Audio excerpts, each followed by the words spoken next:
Yeah. Hi, good evening, guys. Thanks for joining. Thanks for joining the session. And guys, today our alumni is Aman Banwal. He's mostly like he's working in Fractal currently, and he's having very good knowledge. Let me give a quick glimpse about him. Uh, like, so see, guys, he have worked in he's very like if you can consider like more specifically, if you can consider more specifically what actually is like he has very good knowledge over SQL, Python, PySpark, and more specifically, if you consider he have worked in performance techniques, he worked on performance like performance tuning kind of thing, all those stuff. So basically, let's move on with these things more specifically. So very like today's agenda is like very simple, guys. I won't be asking much more questions to the alumni. Like more specifically, he will like it's your turn. You can ask more like I will be asking very few questions. Let's jump into that. Just give me 1 minute. So very first question was like from my side. Very first question from my side is like Aman, like can you tell me like what are the like you said that you are working in Fractal. You said that you mostly work on that performance tuning kind of part, and you said that you work on that optimization kind of things, right? Can you just give an quick glimpse about that? That would be better, and that is very important. Like if some people are getting into data engineering, or if someone is more specifically, if someone is looking for interview kind of perspective, then this question plays a vital role. So I want to hear from you. See, can you give some good idea or good insight on that? Yeah, thanks, Karthik. Hello, everyone. Good evening. So the point is like whenever we solve any problem in the real life, we need to focus on the performance optimizers that be it a big data or without big data also. So what happens like whenever we write code and in the initial phase of our project, whenever we are doing something from the scratch, what happens, we write code, we have small data, we check all the functionalities on that part of code, and it runs very smoothly, and you feel like okay, the part of the code you are writing is quite enough good. But when you slowly keeps get more and more bigger data set, once upon a time your code will stuck, and the complexity whatever your code is having, it becomes more with the higher data set. So from the it will be a very good practice to take care of the performance optimization from the starting of the code. So in performance optimization, mainly in the big data, we have to deal with the two things. One is the Spark configuration, where you will have the where you can handle all the configuration that Spark is providing to you, like in terms of what shall be the memory, how many executors and all shall be there. And in terms of coding, you have to take care, like when you are joining two data frames, what shall be the size. Based on that, what are the things you can take care, when to use dot count, when to use dot first, to understand a data frame is null or not, and shall we cache some data frame so that it can be utilized fastly for the next steps, but which will of course takes more memory. So based on all these things, we must need to know all these things, and then only we can write the best performance optimization code. Cool answer. Uh, like that was good answer. In performance tunings as well. Like can you define more specifically like what are the optimization techniques you specifically use to gain lot of performance more specifically? That would be better. Sure, Karthik. So what happens, like whenever we join two data frame, which is the basic thing we do in the SQL or the big data. So what happens, we generally do say df1 dot join bf2, left, right, anything Exactly. else. Okay, but what happens like in big data, whenever you are joining two data frame where one data frame is less than 10 GB and another one is greater than 10 GB, the idea is we shall broadcast the smaller data frame, which is that less than 10 GB. So in the big data, if you comes, you will understand like there are multiple,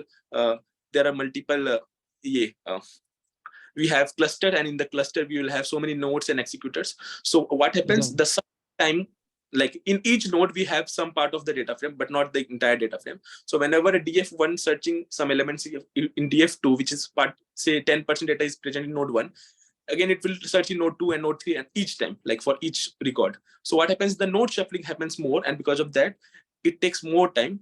So what happens, what we can do is we can broadcast the smaller data frame which will eventually make this entire data frame present in each of the node, which will of course cost us more space, hence more, it is more costly operation, but still the time of execution will be much faster, the complexity of the code will be much faster. If you, there is a concept of DAG in the SpicePark, we can use, you can see all the interconnections between the vertices and the edges that happens in the backend. So if you go and check there, you can find exactly how the complexity reduces with the broadcast. So it's one example. Suppose you want to check a data frame is null or not. Generally, what people do, dot count they check. That means they are checking the total number of rows. And if it is not 0, it means like if it is greater than 0, we will consider it as a data frame, and hence we can do some performance. But generally, people do, like the newbies generally do these things. But what happens? We can, instead of dot count, we can check dot first, which will return the first row. And the first row itself is a null. It means the entire data frame is null. So there is another way we can do. Now, third things, what happens, like in the data, in the PySpark is a lazy evaluation, which means like it executes the code only when some action is happening, else it will keep compiling. So what happens? Exactly. We, whenever there are so much operations is going to happen on a particular data frame, suppose DF, like data frame in the sense like something we are reading from the Excel or some other file formats. So the data. So whenever we want to do a much complex operation on a data frame, better we cache the data. Cache means like it will make this data available in the internal memory. Okay. Which will make all the execution faster because the data frame is easily accessible by the computer. That is the other thing. Then comes, if you go to Spark configuration, you can set multiple things like the executor memory size, number of things, and driver memory, and all, which will makes you a better performance optimization code from the Spark level. Yeah, thank you. Okay. And next from my side, there is one more question. Like you said that you are very like on day-to-day life, you work with Spark, you work with Spark, you work with SQL, you work Yes. with scheduler kind of things as well. Just give me a glimpse about that. Let's consider like you might have worked on data pipelines as well. So when you are working on data pipelines more specifically, so do you run manually data pipelines daily, or else is there any scheduler? If there is any scheduler, let's consider, do that scheduler will trigger everything like from ingestion layer, from processing layer, from data checking layer, from data cleanalization layer, from staging layer, from destination layer. Will it do everything, or else what actually what actually happens behind the scenes? Like in terms of when you schedule something, when you are, if you are using some scheduler kind. Yeah. Okay. Good question. So what happens, like whenever we want, like we create pipelines in the sense like it will take care of multiple things, like reading the data, Exactly. and we will do some processing. We may store it in different location at the same time. Like this is a Exactly. general. What happens, like for different business logics, we have different pipelines which runs on different with different frequency. So suppose Exactly.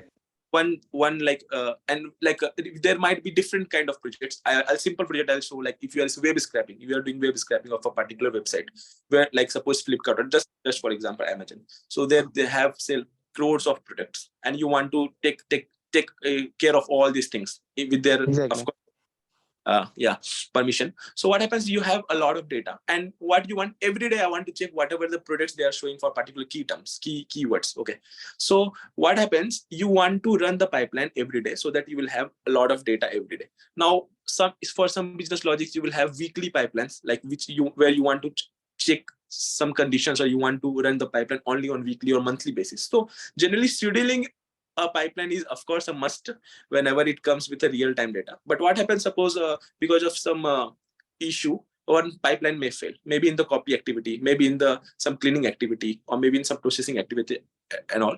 So what happens in that case, you have to go and find first what is the first cause that is making the pipeline fail, and at that time you need the manual triggering of the data, uh, like in the pipeline wherever it is failing. So you have to manually trigger it. And like before scheduling our pipeline, all the times we run it manually only. So it depends like on which phase of the project you are. Yeah. Okay, that's cool. That's cool. Answer is very good. Like one more thing, like you said that you are working on data pipelines. So obviously, when you are writing some specific job, so obviously there will be a situation where at any cost, at some or some point, where code might break, or suddenly some huge volume comes, Correct. and your data scalable pipeline is not that enough, and suddenly an issue occurs. Yeah. So we can't estimate that definitely whatever the pipeline we build, it's not that it should be that scalable.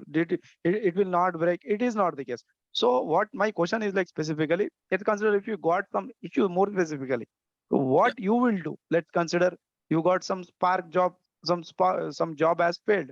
So what is your like how you will trigger that? Like how you will how you will search for that this particular thing has been failed. How to go there and have to Okay. check there how you will do that. Okay. So yeah, of course, like a pipeline will fail eventually in some part of the Yeah, yeah, in part of the time. So what happens? Like, suppose I will. So for example, if you are scheduling these pipelines in the Azure cloud, for example, so there you have a okay, pipeline. What happens? Suppose you are copying some data from somewhere, and you are doing cleaning and you are processing some data, and you are dumping the data in a production environment in any SQL table. So in some okay, scenario it may fail. Suppose you have imported a schema in the SQL table, like only this many columns shall come. Like it shall follow all these columns from the input files, which is in your DBFS location, like which in your file storage in the cloud, and final data shall be the SQL, which shall also have the particular columns. Now, what happens okay, from where reading the data might be you are missing two columns, or maybe there are two more columns, but you are imposing the columns. So you are importing the schema forcefully in the command. So what happens while dumping the data, it will not run. So at that time it may fail. Suppose in the cleaning of data frame also, because of some null values and you're not handling it properly, it may fail. So what happens, like if you go open the pipeline in the history, and you can see exactly where it is failing, how many steps it's done, and in what space failing. First you have to go and debug the code where exactly it's failing. You may see some jobs, okay, after 10th line, if it is failing in the database notebook, it is failing on there, and you have to find first the issue and then you can solve it. okay, okay. That was a cool answer. And yeah, let's move on to next one question. Like you said that you work on SQL as well. So can you describe like when we are working in real time, to what extent SQL, to what extent one should be perfect with SQL, such that it will direct it will so other people will understand, the audience will understand, they will prepare accordingly. Like if you are a newbie, like if you're just starting in entering into big data, you shall know at what are the capabilities of SQL. So you start from the basic, like you learn, like okay, like from the starting, if you are starting, okay, this is the SQL table you can create and you can insert some table. Look, I'll just tell you some basic things. Like what happens, like you have Yeah, 12, you have 10 columns.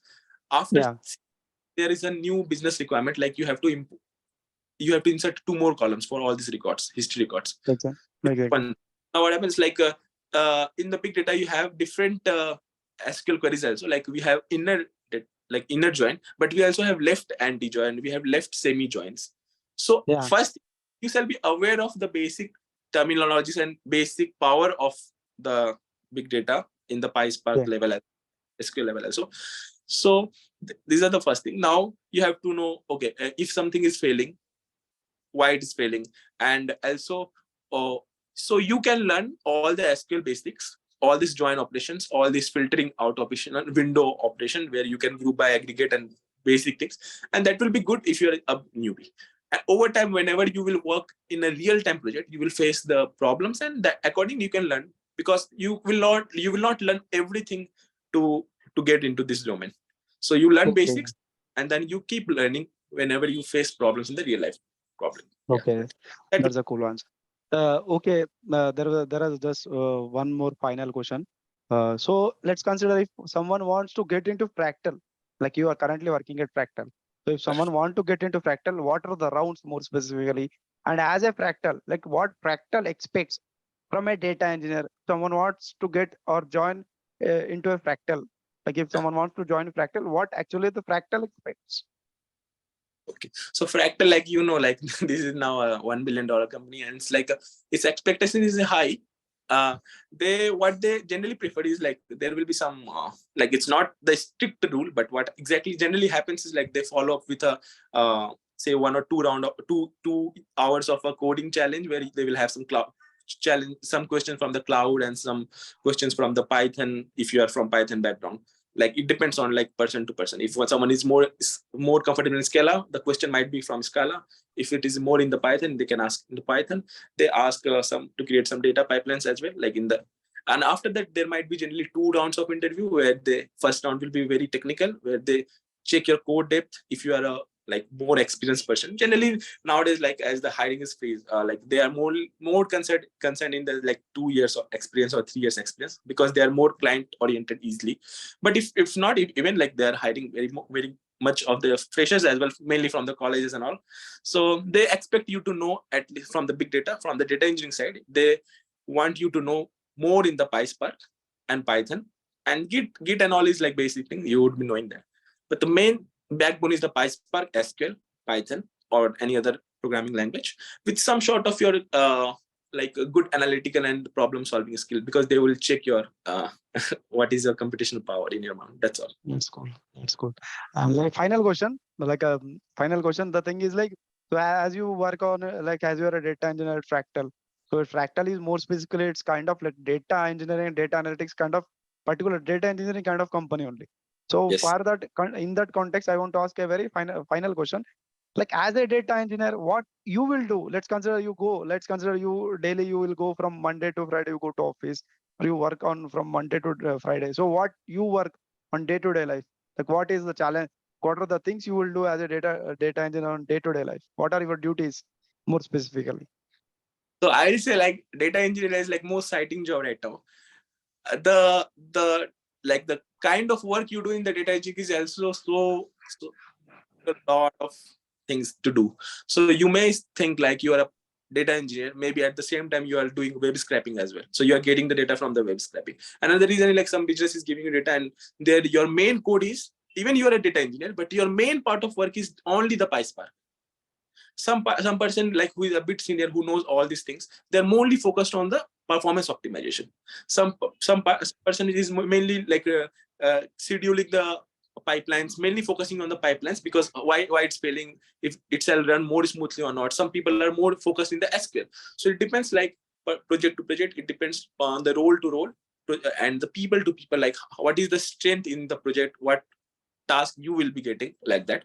In my day-to-day life in the Fractal, what I'm doing is like I'm getting some data, and there are like, as the project is in the enhancing phase, so we are keep getting the business requirements. It seems Yeah. like it 2 columns, but it might, you will be surprised, it might take 15 to 20 days to just create 2 columns, because the business complexity is that, like once you are writing, say, joining 2 data frame, and it is 1 line of code, there are scenarios when you are having 32 lines of code in one, and it will create a only single data frame. So my code, Okay. I think is like I'm mainly working in the PySpark.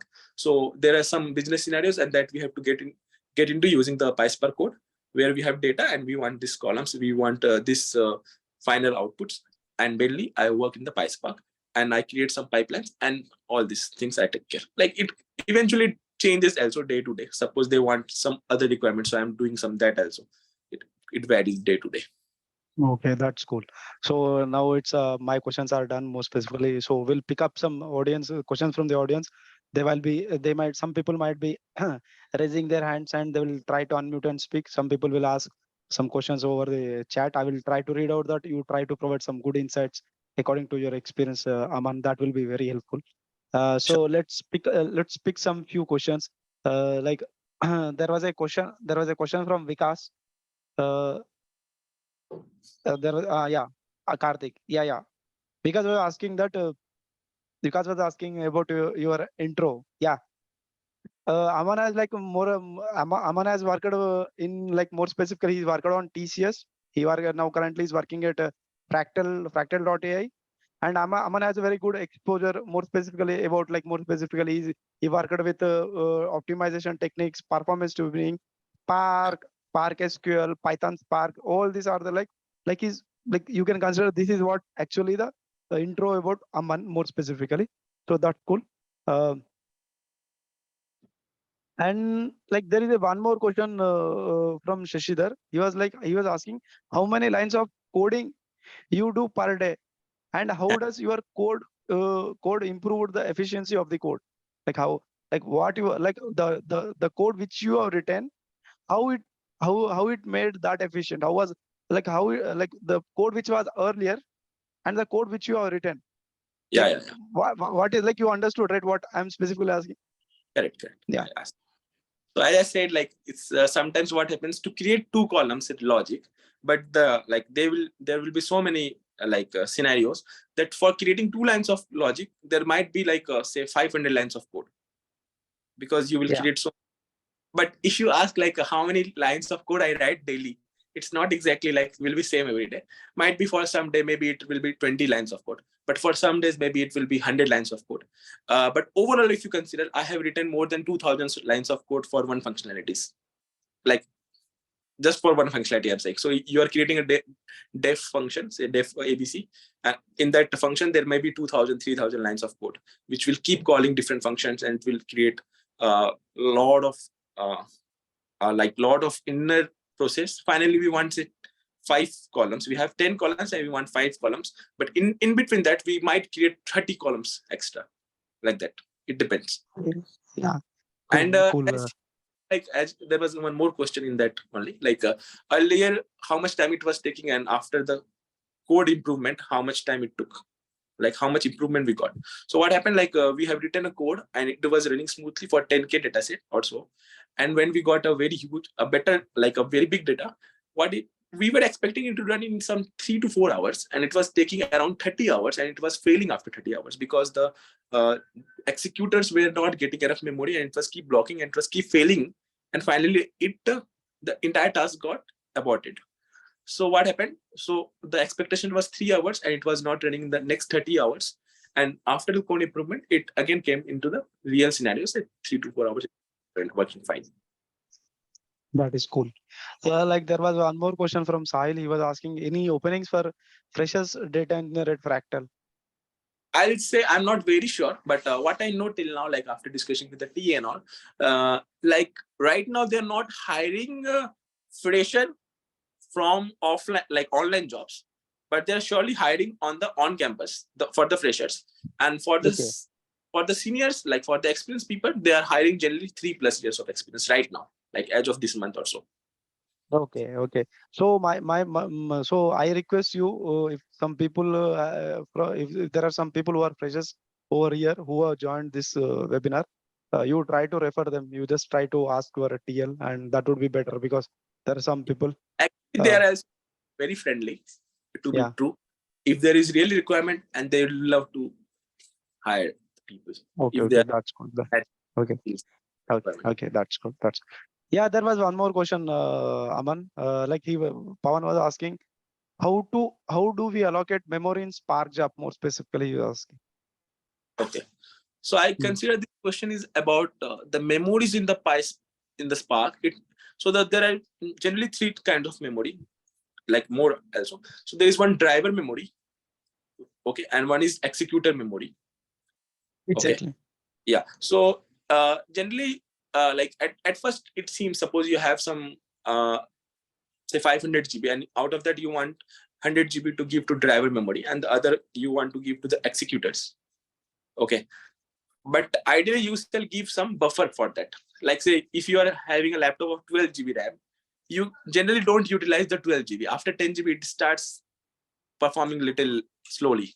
Okay. Similar is whenever you want to allocate memory to the executors and the drivers, you shall be knowing about that memory overhead factor, which you must consider. Suppose you have 10 GB of data, 10 GB of available memory, you shall use say 8 GB of that. And how exactly to select the memory size for each of these, that comes from the practice, and that also comes from the data complexity and the kind of processing you are doing in the data.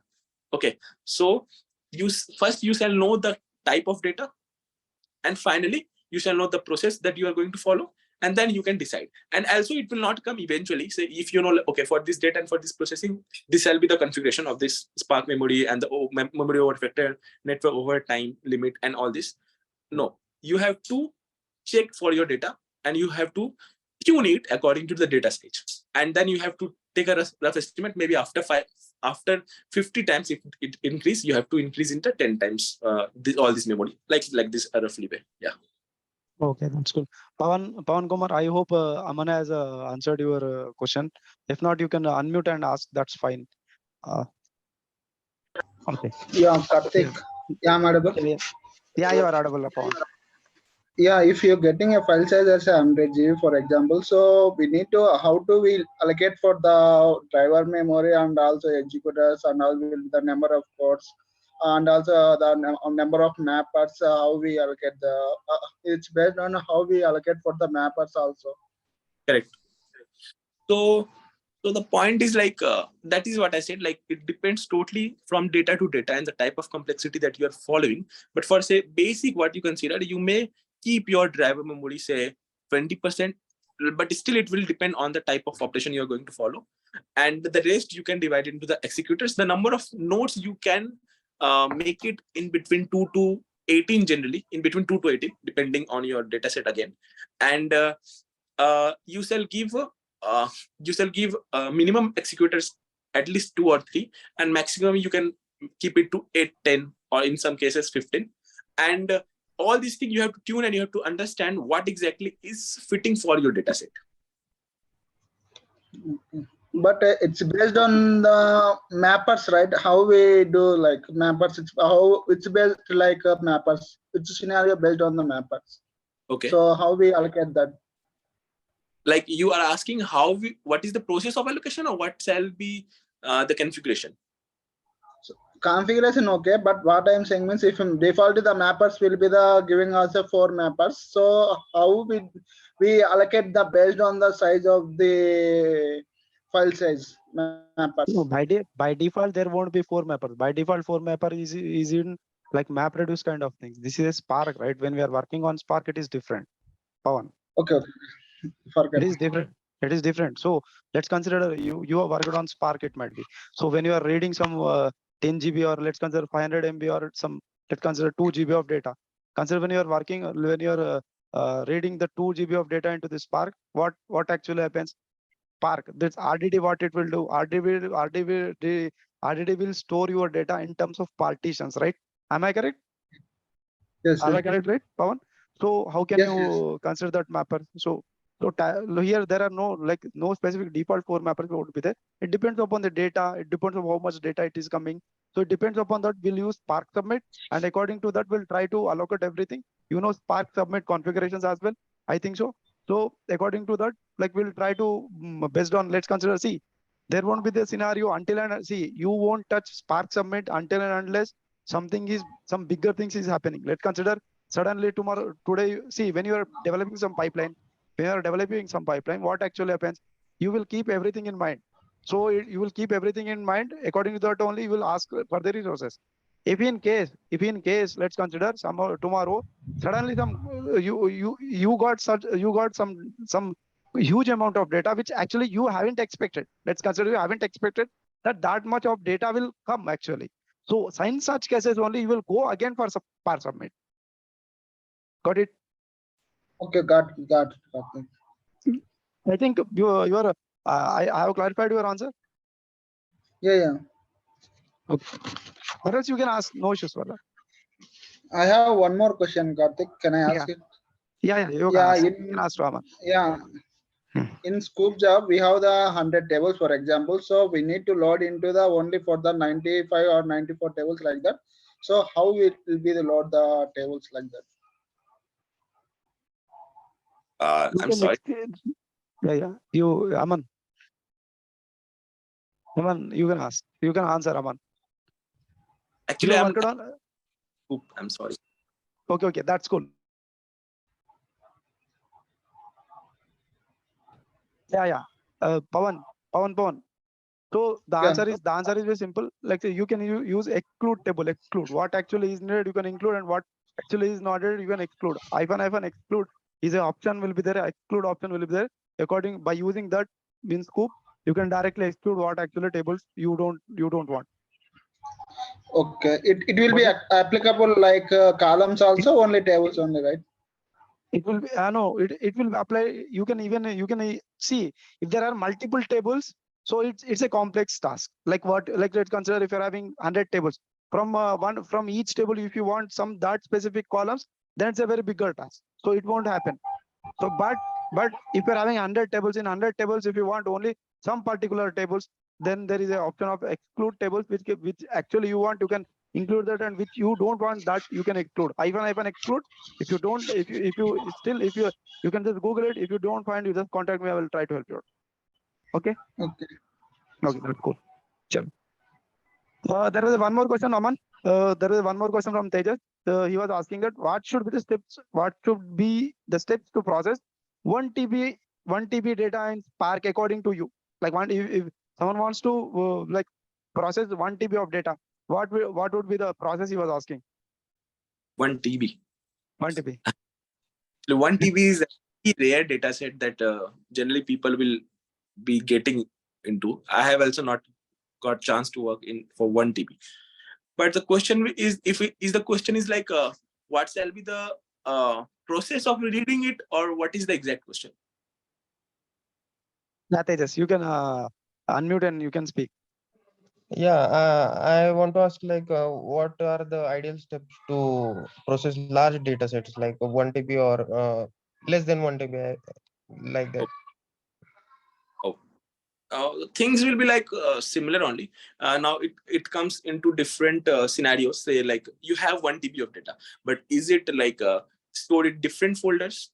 Okay, if it is stored in different folders, you may like there might be two scenario. Like one scenario for each.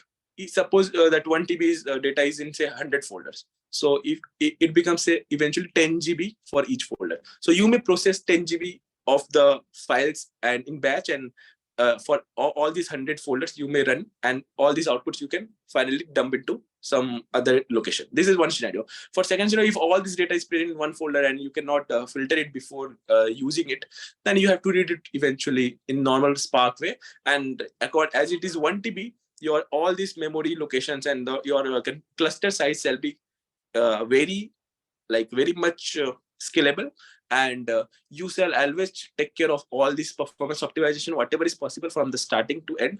You shall not write any kind of more join operation. If it is possible to avoid, you can avoid it, so that the all this complexity will be reduced. Exactly. Exactly. And I want to add a few more points to Aman's answer as well. I think Tejas, you know about Spark Unified Memory Engine, Spark Unified Memory Engine as well. And you might know about memory levels. Persist comes with many memory levels, you as you know that. So you can add, you can use that, like if you when you are more specifically like reading such big data, like kind of 1 TB of data. In such cases, you can make use of that memory levels as well. That would be very helpful for you. Okay, okay, Got thank it? you. Got it? Got it. Yeah. Okay, cool. Yeah. Is that cool, right, Tejas? You got your answer? Yes, yes. Cool. Thank you. Yeah, there was a question from Nidhi. Like he was asking that as a fresher in SQL, need to understand what actually to be prepared, what needs to be understand, like what are the expectations as a fresher, what he should learn as a SQL, like in terms of SQL more specific. So Nidhi, like hi. So you'd like to be a data engineer in future? If so, as I said before also, like you know the basics of SQL. First thing is like how to create, delete, and all. This is basic, very very basics. How to create a columns in between, like whenever you have data. But suddenly you want to create more columns based on some filtration of those and all. You can know these things as well. First, know like how to group by, like be very strong for group by and like joining tables. Like you have 3 tables. Some columns are dependent, some are on the foreign keys for the different tables. What are the possibilities to join all this and get some data? And you learn this aggregation functions where you can group by, and then you decide which is max, minimum, if for only salary less than 15,000, how many employees are there, like this kind of basic things. And then you know window function. Window function is similar, like you are grouping it, and then you are sorting it in different orders, and then how to read from multiple tables, how to write the data into multiple tables, some sort of this, and that will be fine from the SQL level. That's cool. I think Manish slash Nidhi, I think Aman has answered your question, or else you can unmute and speak. That would be cool. Okay. There is, yeah, yeah, Manish. So thank you for that valuable insights on the usage and preparation for SQL, because after studying for a while, still that horizon does not arise that what is expected out of, I cannot go till the end of the level, but what level can I start as a basic level to increase mine up? So thanks a lot for that question See, response. It is yeah. very y- helpful. Yeah, and I want to add a few more points to Aman's answer as well. See, as a data engineer, if you are entering into big data field, just try to have like more specifically concentrate mostly on like primary key, what primary key is, like try to concentrate on order by, group by, joins, more specifically self join. Again, interviews, more specifically, they will try to ask you, they will give you a table, they will give you some manager ID, they will give you some ID, then they'll ask you for this ID, who is the manager. So in the same table, you have to do self-join. There will be only one table. Some people will think of that they don't know self-join. They will think that they have given one table only is asking to perform join or do some these things. How we have to do. So there are self-join concepts. So you can concentrate on self-join. And most probably there are some complex queries where actually you need to use window functions. Like it's hard to get without using window functions. See, window functions row number, rank, dense rank, city expressions, lead lag. So till this point, you can go through. That is will be more than enough. Like as a fresher, uh, that's it. That's it, Manish. Okay. Uh, we'll move forward. One more question, Aman. Like he was like Shashidhar was asking, do you really use null function and not null function in your project?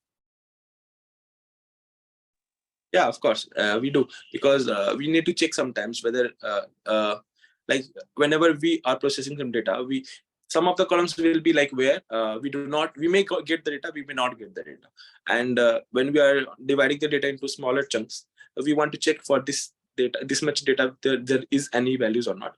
Also, like in some cases, suppose if there is null value, I want to replace it with, say, average of the other values, or say the mean mode, standard deviation, or any other functionality that you want to impose, and I want to use on that. So I want to check if it is null, replace it. If it is not, and there might be like some conditions. Say you have 10 columns, and out of 10 columns, you are checking for a particular record, so for a particular row. If you have 5 null values, so you have 10 columns, and out for one record there are 5 null values. So better, I instead of replacing the values or null values, I will better reject the data, like reject the record itself. So you have to check that. You may need to write different functionalities according to business and according to the like Yeah. management.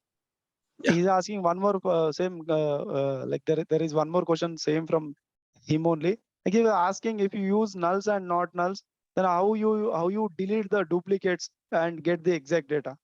How you will delete the duplicate data more specifically? Okay, so in PySpark, if you go, like, there are direct functionalities also, like the dot drop duplicates kind of. They will automatically drop the duplicates after, if there is none or not, based on the selection of columns you can give. So if you want to check the duplicates after selecting 2 or 3 columns, you can do that also. And if you want to check duplicates on all of the columns, you can take care of that also. Karthik, if you want to add, you can add. Yeah, that is fine. That is perfect.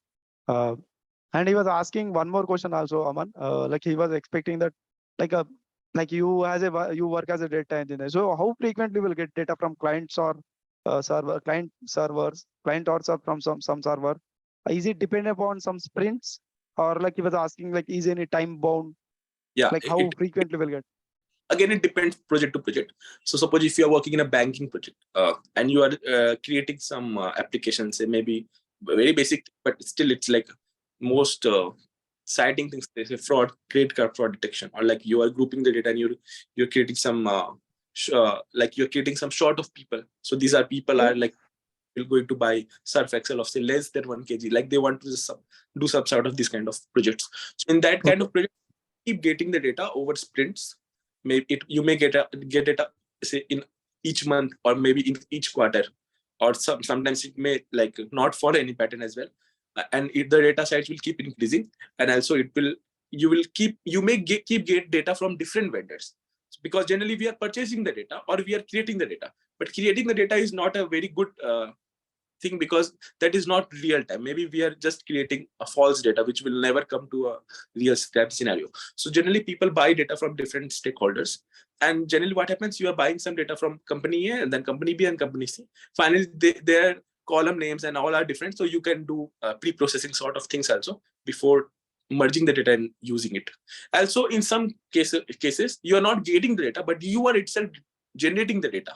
Like whenever you are doing web scraping kind of thing, you are creating the data by yourself. So in those cases, it's only also dependent on your project. Maybe you are doing every day, maybe you are doing weekly or monthly, or like that. Exactly. And that's cool. Shashidhar was, yeah, Shashidhar, you can unmute and speak. You can ask.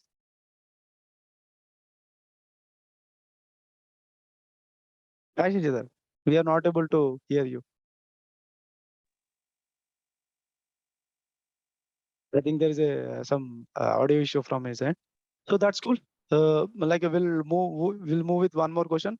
Sahil. Sahil was asking that he's saying that he's having some how to get opportunity for 6 months or 1 year experienced person after training from some big data technologies, because nowadays we are able to see most opportunities for 3 years plus only is asking. So Yeah.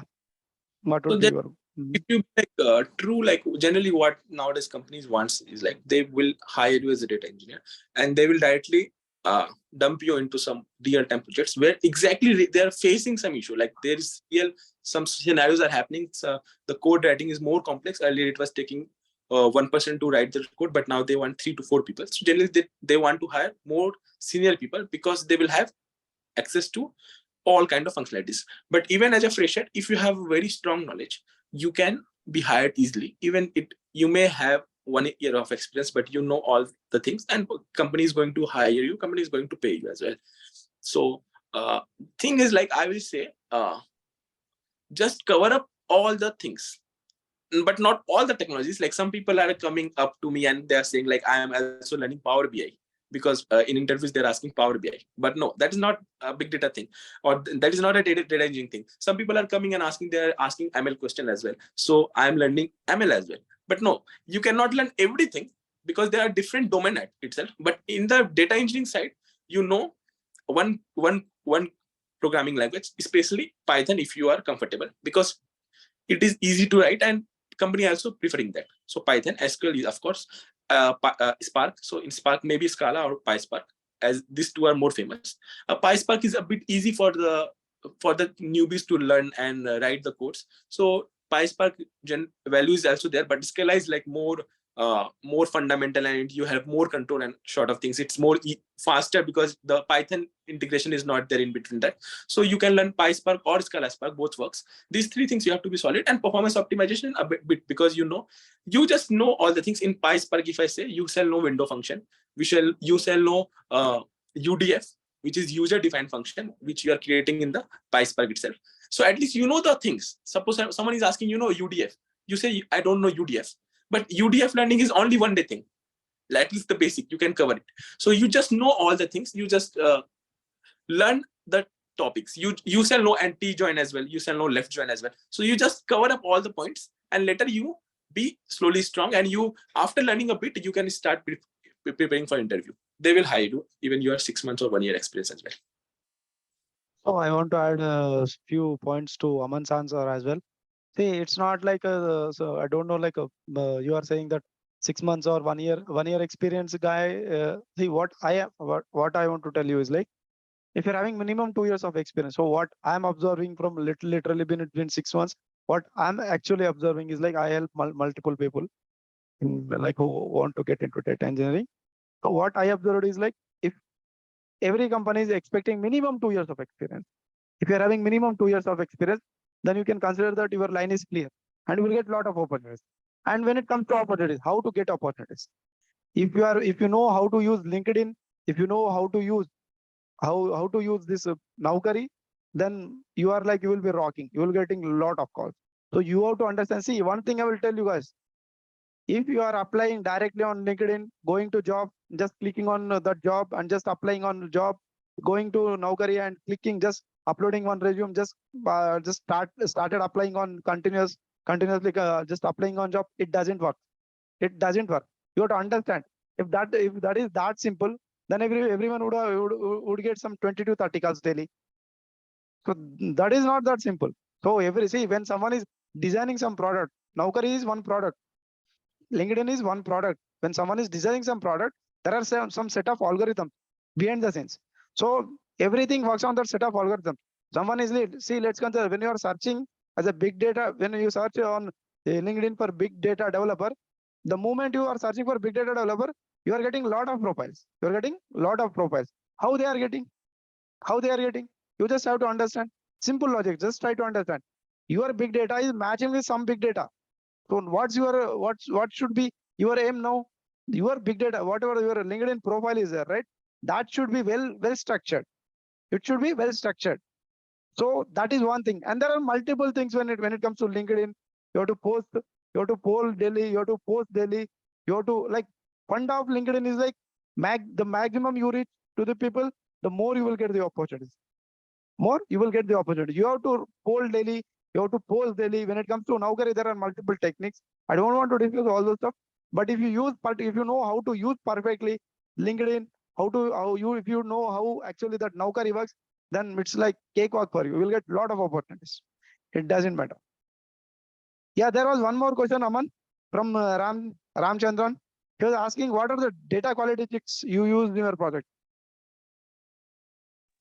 Okay. Data quality checks includes first checking the number of columns you were expecting is same or not, and then comes like the null check. If a column is having more than 30% null values, you may reject it, and that also may differ from column to column. Okay. And then comes like the type of data. Sometimes we want only the float values, so you can convert the different types of data itself. Okay. Then comes check cases you are saying. So the check cases may also work like that I just said before. Like if 5 columns data is missing for a particular row, you can remove that data as well. Then comes like it will be a kind of check is like, suppose you are getting some data from different source files structure, like one is in the Parquet file and one is in the CSV file. So you will check what is the type of that, and basically maybe you can keep it into different folders as well in final. So you can check from the file type also in some scenarios. Apart from that, like there are so many scenarios you can check. You may create different columns as well as a check. Like suppose you have three ID: family ID, grandfamily ID, and child ID. I'm just for giving example. You can create more columns. Like what are the interrelation between these two, like that way.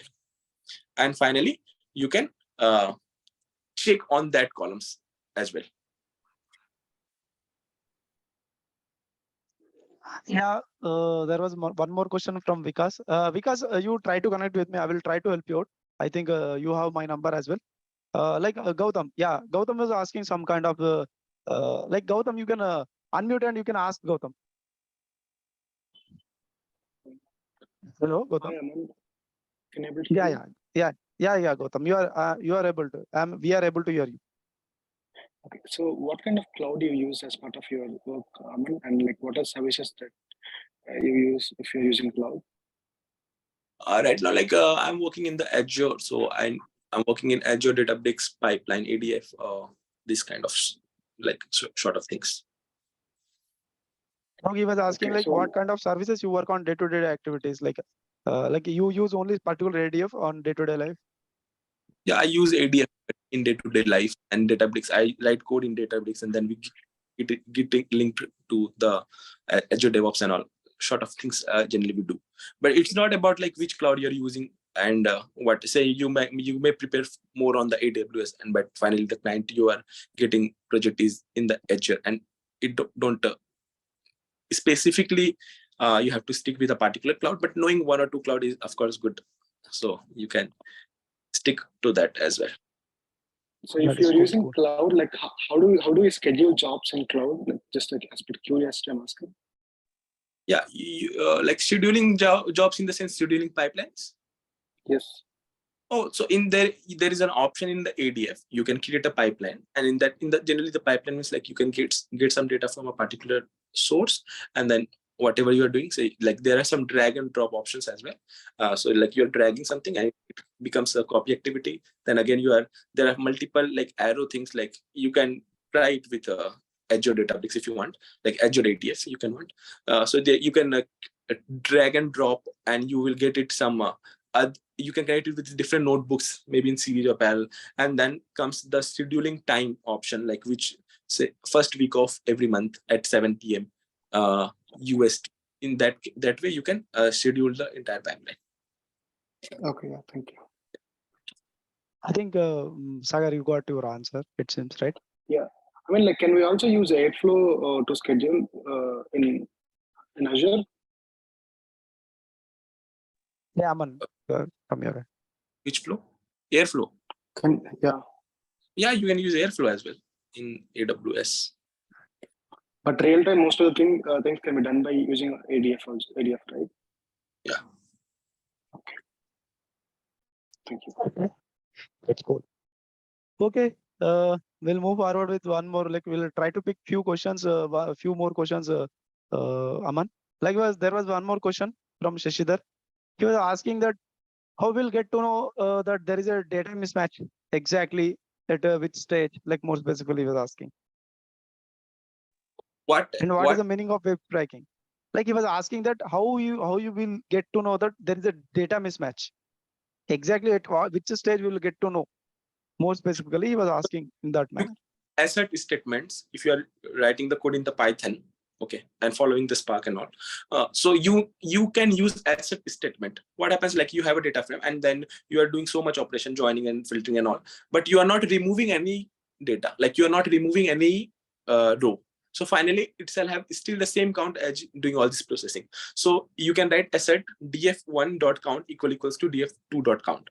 So this is asset is a statement where you can check multiple scenarios, maybe the column names, and you can check the column names and the, as I said, like the number of columns, of course. So this asset statement is very useful for checking the different scenarios. Okay, which is a Python thing. Also, you for handling, you can like for handling of different of kind of errors, you can use try and catch block. But I will say sometimes what happens when you are working in real time scenario, you shall also write some code in a way that if a particular column value for even for a record is coming as null, your entire workflow shall stop that time, so that you can know, no, for a particular column I got a null value which is not acceptable. So break the code, break the pipeline, just stop everything in the production, and again search and find the issue why it is null. So also sometimes we have to know when to make the workflow as fail, and sometimes we have to know when we have to use a proper try catch block. Generally we think like we are using exception handling, and it's always try to minimize the errors. Even if it is getting error, we have to catch in the block, okay, final block. But no, sometimes we have to catch the error and we have to stop it. So those things you have to take care while checking these things. That is cool. He was asking like what is the meaning of web scrapping as well. Web scraping is a technique where you go to a particular website. Just for example, say abc.com.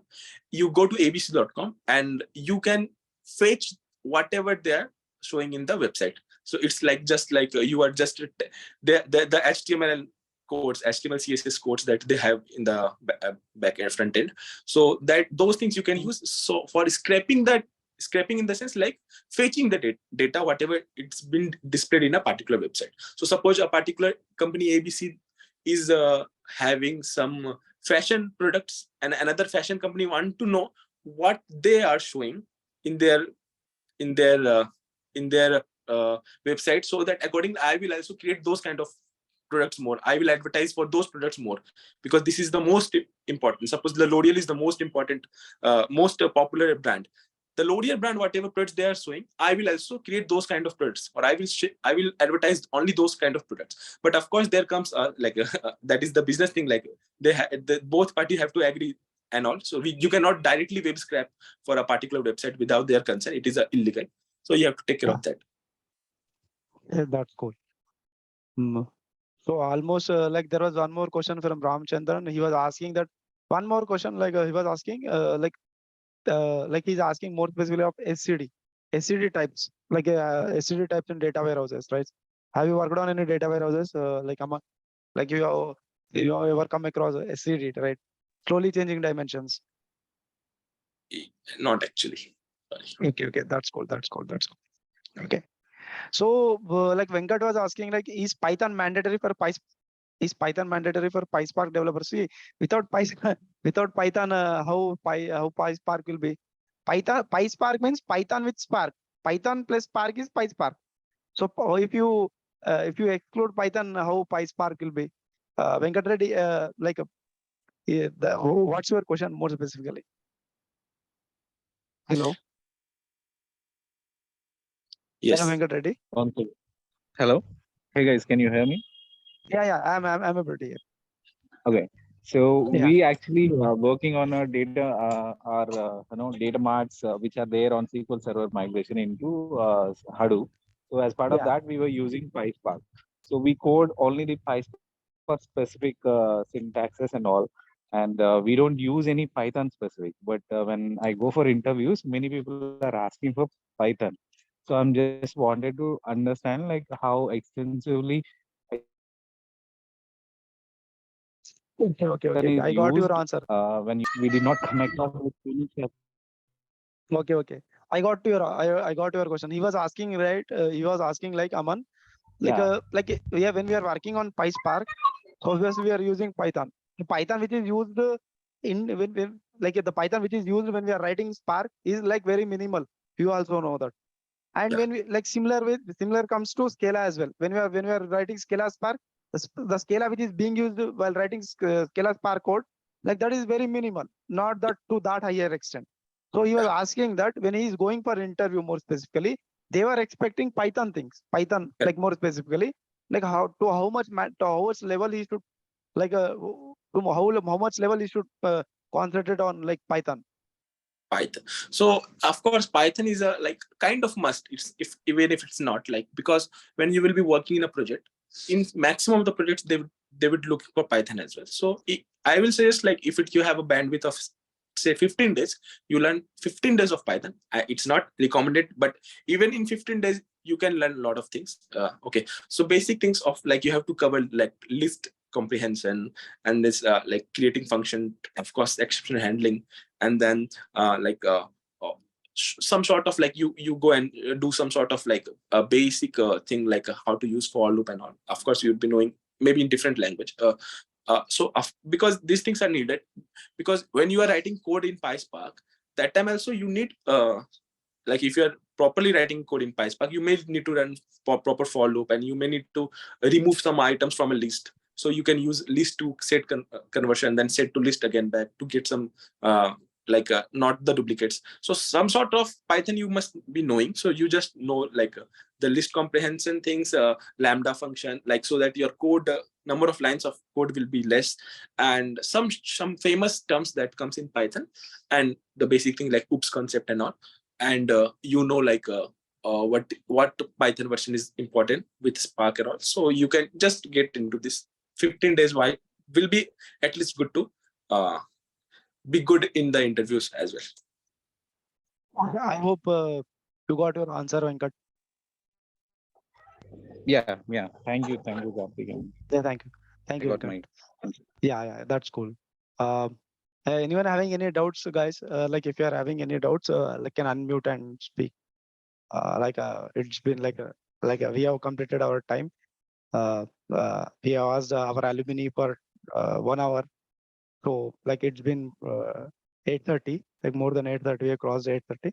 So if anyone is having any doubts, can ask me. You can connect with me as well, and I will try to share a whole thing. I will try to share few things in the group as well. So keep stay tuned, guys. Next week we'll come with next one more episode, like the 7th episode. So till then, bye bye, guys. Have a good day. Thank you, Karthik, and thank you everyone for joining the session. Have a good day. Thank you. Thank you.